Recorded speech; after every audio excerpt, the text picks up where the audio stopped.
my real question is, even with conservatives, how are you going to try to convince some of them on the side that you are the guy? Yeah. Well, right now, we're actually doing better than Donald Trump with Republicans in Maryland. I know there are a few we haven't convinced yet, but it's the first time we've had a chance to elect a Republican senator in 44 years, Yeah. and it may be the last chance they're ever going to have. So Yeah. I'm hoping they'll get on board, and that I'm certainly, you can't compare me to the almighty. You have to compare me to the alternative. And Right. my opponent is a far left radical who is.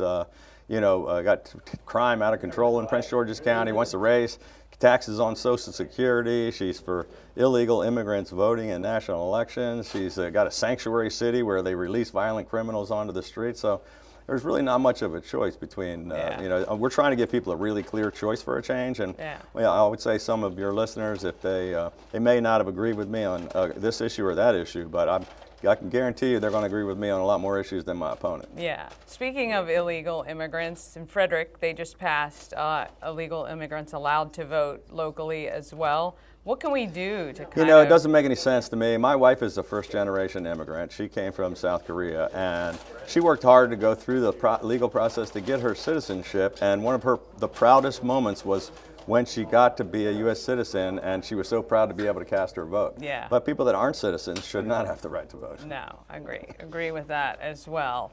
What is the first thing you would want to do when you get into office? The thing that I care about the most is just trying to fix the broken politics and get people to finally come together in a bipartisan way to solve problems, because that's the whole place is broken. They don't do anything. They never get anything done.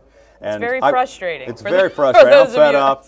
So I want to be a voice to try to get that done, like I did in Annapolis, working with a lot of Democrats and Republicans across the aisle. Yeah. But then we got to work on the economy. It's the cost of everything is so out of control. Cost of housing, cost of groceries, inflation. We got to do something about the debt.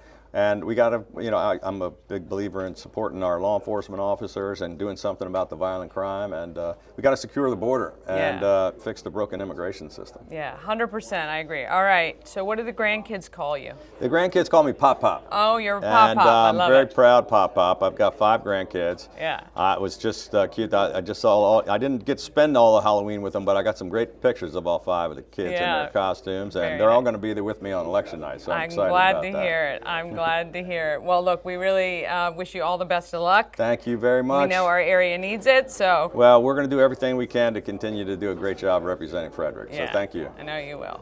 Governor Hogan, everybody. Well, new senator, yeah. hopefully. Whatever.